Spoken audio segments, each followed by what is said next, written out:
గుంటూరులో కూడా పెమ్మసాని గారిని వీళ్ళు కలిసి మాట్లాడిన పరిస్థితి ఇందా నుంచి అడుగుదాం అనుకుంటున్నాను. ఏంటి సార్ గుంటూరు అక్కడ గుంటూరులో మాకు ప్రత్యేక హోదా విభజన హామీల సాధన సమితి జిల్లా బాధ్యులుగా కార్యదర్శి జంగాల అజయ్ కుమార్ గారు పోటీ చేస్తున్నారు. వారి బ్లైండ్ స్కూల్స్ వారిని పిలిచాము, వారి అందరితో మాట్లాడి వారు నెగ్గాలని మేము అనుకున్నాం.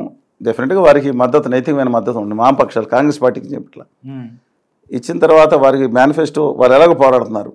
అందుకని పీపుల్స్ మేనిఫెస్టో హోదా విభజన హామీల మీద నేను కిలా రోసే గారితో మాట్లాడదామని వాళ్ళ మామయ్య గారు ఉమారెడ్డి గారు ఫోన్ చేశాను. వారు బిజీగా ఉన్నారు. వాళ్ళని మాకే ఉండే అభ్యంతరం. ఆ తర్వాత చంద్రశేఖర్ గారి దగ్గరికి వెళ్ళి ప్రజా మేనిఫెస్టో ఇచ్చి మీరు హోదా విభజన హామీలు దీని గురించి ఫైట్ చేయాలంటే డెఫినెట్గా ఆయన సాధ్యం వరకు నేను పార్లమెంట్ రైట్ చేయాలి. ఎందుకంటే ఆయనకి ఎక్కడేం అవసరం లేదు. ఈ గవర్నమెంట్ ఏం బెదిరించేది ఏముంటుంది ఆయన్ని, సెంట్రల్ గవర్నమెంట్ అలాగా అది కూడా బెదిరించవచ్చులేండి, ఏదైనా చేయించవచ్చు, వేరే సంగతి కానీ చెప్తున్నాను. డెఫినెట్గా పాసిబిలిటీగా చేస్తాను. కానీ ఒకటి చెప్తా ఉన్నాను, ఆంధ్రప్రదేశ్లో అత్యధిక సంపద ఉన్న అభ్యర్థిగా పోటీ చేస్తున్న చంద్రశేఖర్ గారు కానీ ఆయన వ్యవహార శైలి గమనించానండి. డెఫినెట్గా ఈ రాష్ట్రానికి ఏదో చేయాలని వచ్చారు ఆయన. అవినీతి పదంతో రాజకీయ నాయకులు ఉంటే ఆయన మాట్లాడిన చూశాను. కొంచెం సేమ్ కొంత ఉండొచ్చు. సెల్ఫ్ మేడ్ మ్యాన్, స్టేజ్ నుంచి 27 ర్యాంకర్గా వచ్చి వాళ్ళు చేసుకున్న ఆయన 6,000 కోట్లు వైట్ అమౌంట్ వైట్ అమౌంట్ మిగతా షేర్లు మిగతా ఎంత ఉంటుంది డిఫరెంట్ ఇష్యూ అండి. ఆయన డెఫినెట్గా నేను ఖచ్చితంగా రాష్ట్రానికి ఏదో చేస్తానని చెప్పి మాట్లాడిన మాట. అలాగే తెలంగాణలో కొండా విశ్వేశ్వరరెడ్డి గారు చాలా సహోదరులుగా కనపడతాడు. ఎందుకంటే ఢిల్లీలో వీళ్ళందరూ కూడా ఉంటే అశోక్ హోటల్ ఇంకా వాళ్ళకి అకామిడేషన్ ఉన్నప్పుడు 2014 కలిసి వచ్చాం. అంటే ఉంటే ఆయన ఏమంటే శ్రీనివాస్ గారు మీరు యూఆర్ ఫైటింగ్ అని ఆయన ఇలా నేను చెవిళ్ళ ఎంపీ కింద ఉన్నారు. మా రాష్ట్ర హక్కుల గురించి డెఫినెట్గా మాట్లాడతానని పార్లమెంట్లో ప్రస్తావిస్తాను, మీరు వాళ్ళు వేసినప్పుడు నేను కూడా వేస్తానని చెప్పారు. అంతకుమించి ఎలాంటి వాళ్ళు అంటే డబ్బున్న వాళ్ళే గొప్ప, అందులో సామాన్యులు కూడా ఉన్నారు. ఈయన చంద్రశేఖర్ గురుమూర్తి గారని ఆయన నారాయణ గారు సిపిఐ నారాయణ గారు ఉన్నప్పుడు పక్కన కూర్చుంటారు సార్, మనిషి అనుకున్నారు.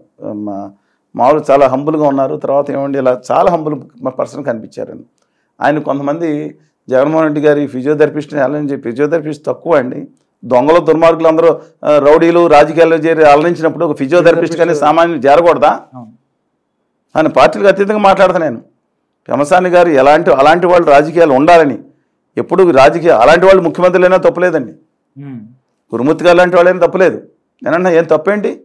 ఈ కొన్ని కుటుంబాలకి రాసి ఇచ్చారా ఈ దేశ రాష్ట్ర చరిత్ర మీరు పాలించండి. నేను విశాఖపట్నం వెళ్తా అదే జిల్లాలో ఏంటి సార్ ఇది ఎవరు రాసిచ్చారు నిజం ఏంటని అడిగాను. 2024 చంద్రబాబు నాయుడు గారు ముఖ్యమంత్రి గారంట. 2028 నుంచి 29 వరకు పవన్ కళ్యాణ్ గారు ముఖ్యమంత్రి. ఆ తర్వాత 29 నుంచి 39 వరకు మన జగన్మోహన్ రెడ్డి గారు తిరిగి వస్తారంట. 39 నుంచి 49 వరకు లోకేష్ గారు ముఖ్యమంత్రి అంట. 49 నుంచి 59 వరకు రాజారెడ్డి గారు, రాజశేఖర్ గారికి ఉన్న ఒకే ఒక మనవడు, ఆయన మళ్ళీ రీకన్సిలేషన్ అయ్యి ఆయన ముఖ్యమంత్రికి వస్తారంట. 59 నుంచి 69 వరకు పాపం చిన్న అబ్బాయి దేవాంశం లాక్కి వచ్చారు. అందరూ మీరు నేను అందరూ చచ్చిపోతాం అందులోకి. 69కి వెళ్ళి కుటుంబాలు రాసుకుని ఏంటండి ఇది, నేను ఆశ్చర్యపోయాను ఆ నాలెడ్జ్కి. ఎవరు చెప్పారు సార్ మీకు ఇది? విశాఖపట్నం వెళ్తే మాటల దగ్గర ఒక ఆయన కనపడి ఏంటి సార్ అని అడుగుతుంటే ముఖ్యమంత్రి లిస్టులు చెప్పుకుంటూ వచ్చాడా? ఎలాంటి కదా సార్ అన్నారు. బాగా మీకు పల్లెటూరులో బాగా నాలెడ్జ్ వచ్చేసింది, రాజకీయ నాలెడ్జ్ వచ్చేసింది. 69 వరకు మీరు ఉంటారన్న. మేము ఉండం సార్, వీళ్ళేనంటే కదా సార్ 2-3 కుటుంబాలు అంటే మారాలి. నేను అందుకని అన్నాకు చంద్రశేఖర్ గారు ముఖ్యమంత్రి అర్హత లేదా? ఆయనకేం రాష్ట్రంలో దోయాల్సిన కంపెనీలు పెట్టుకోవాల్సిన అవసరం ఏముంది? ఆయన ఇంకా డెవలప్ అయితే ఆ రాష్ట్ర ప్రజల కోసం ఆయన ఉంటాడు, తప్పేంటి? అలా గురుమూర్తి గారు ఏం తప్పేంటండి? దేనికన్నా తక్కువ? విలువలో ఏమైనా తక్కువ?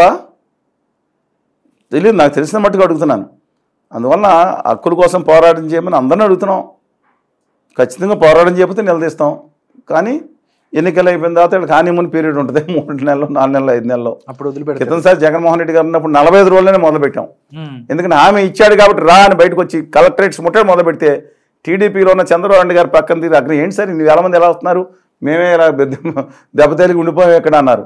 అలాంటిది నేను పోరాడలేదని బయటకు రాలేదని చెప్పి దిక్కుమాలిన కుల బ్యాచ్లు నా మీద, కుల గజ్జి తామర అన్నీ ఉన్న దిక్కుమాలిన బ్యాచ్లు నా మీద ప్రచారం చేశాయి. వాళ్ళు కొన్ని మీడియాలో అయిపోతే నేను ఎలా బాధ్యుడిని అవుతానండి?